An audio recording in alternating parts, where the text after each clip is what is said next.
What's up, you guys? It is Kara NYI, and I'm back again with another video. So the topic of today's video is going to be what medical assistants do.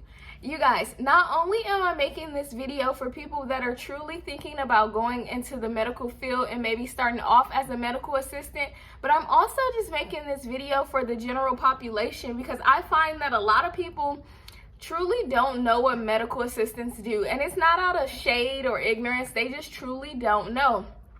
For example, and I think this was a few months ago, I was talking on the phone with my brother. If you guys don't know, my brother is in medical school right now. He's almost finished. So I was talking to him on the phone, and he literally asked me, he was like, so what do you do? Like, what is your job? And not even trying to be funny, but he genuinely didn't know, what do you do?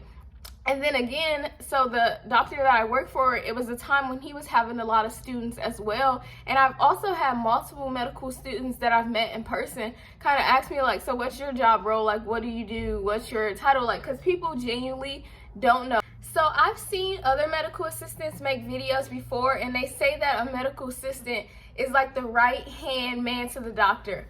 I feel like in most cases that is true, but I will say it kind of depends on the doctor you work for, honestly, because I recently had an experience where the doctor I work for, he was out, so I kind of basically substituted for another doctor, and I'm not going to get into that story because in my personal opinion, that doctor was ridiculous, and I didn't feel like I was his right-hand man. I kind of just felt like a slave. So in my opinion, not using the terminology of right-hand man, I would say that medical assistants, we are just truly assistants. We are there to assist and get things done.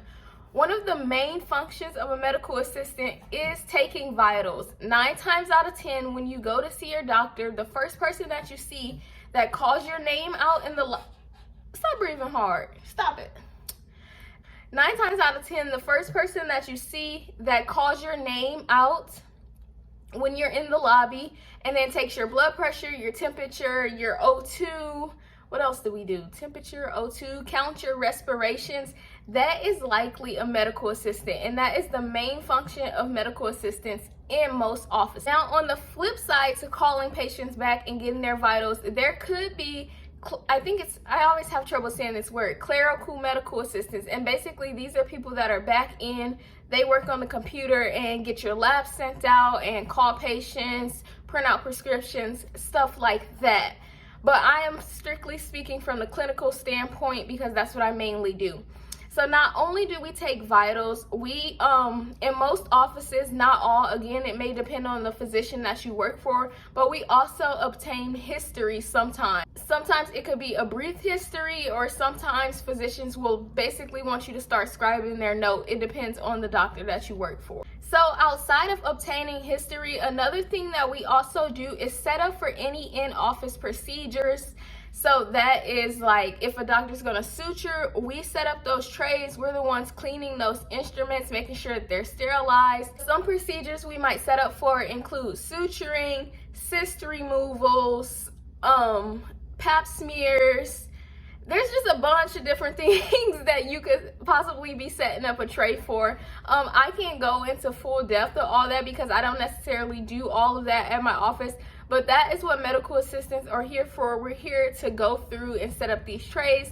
That's why in most medical assistant programs, there's probably a week or 2 dedicated to learning instruments because we have to know all those different instruments and what is used for what type of procedure. Another big thing that medical assistants do, sorry if you guys don't like this, but it kind of is just part of the job, is cleaning. Somebody has to do it. Now, although some offices have cleaning people that come in and clean, like my office, we have people that come in and clean at night. They sweep the floors, take out the trash, but daily, we can't just have somebody coming in just to clean. So in between patients, obviously, especially now with COVID coming through, we have to sanitize the rooms in between patients. So that usually falls on the medical assistant. So whether that's taking the paper off the exam beds and then sanitizing the beds, or spraying down the chairs where patients are sitting, wiping down the commonly touched surfaces, medical assistants are typically responsible for cleaning the office.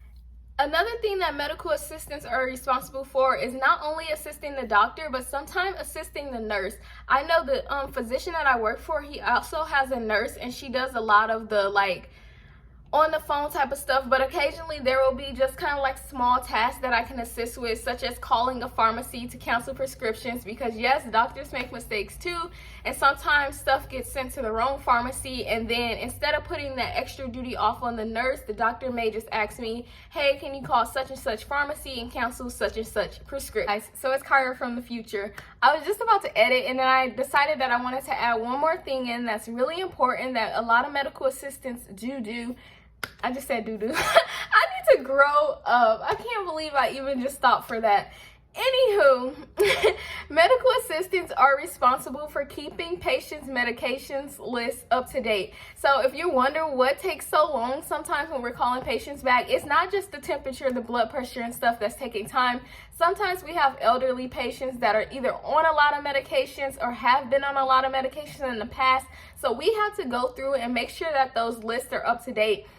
Also, when patients have acute sicknesses, maybe like strep throat or something, and the doctor puts them on an antibiotic, the next time they come in, that antibiotic might still be on their medication list. But obviously, everybody knows you only take an antibiotic for a week or two at the max. So they're not actually taking that medication still. So we're responsible for going through and weeding out stuff that we know the patient's not on. And if there's anything questionable, then talking to the patient, asking them, what are you taking? Are you taking this at night, or are you taking this in the morning? So all in all, I would say that some medical assistants, now I'm not talking about all, but some medical assistants are actually very knowledgeable, and that just comes along with experience. You have to think about it. When someone works in an office for years, you just naturally learn stuff or know more about the job. Or if you have a physician like that I work for, sometimes he'll randomly, if like something interesting happens or a patient has like an interesting disease or something, he'll just randomly tell me about it, like, hey, this patient has this, that, this is affecting this system in the body and this is why. And so you just kind of just learn stuff. So that's the fun part about the job. So never look to a medical assistant and think, oh, they don't do anything but shout out patient's name and pull us back, because it's way more to the job than that. And I hope that this video just opened you guys' eyes up and showed you just a few of the things that medical assistants do. If you're not already subscribed to my channel, make sure you go ahead and hit the subscribe button so you can be a part of the Maya Mob, and I'll catch you guys in my next video. The last time of me coming from the future, you guys, I just wanted to go ahead and interrupt this video and say that today I did start my Instagram at Medically Aesthetically. A lot of you guys are already following me over there, but currently there was no content on there, but by the time this video goes up, there should be 3 pieces of content on there. And you guys, it's gonna be great. Like, I'm planning on doing great things with that Instagram. So if you're not already following it at Medically Aesthetically, make sure you head over there and follow.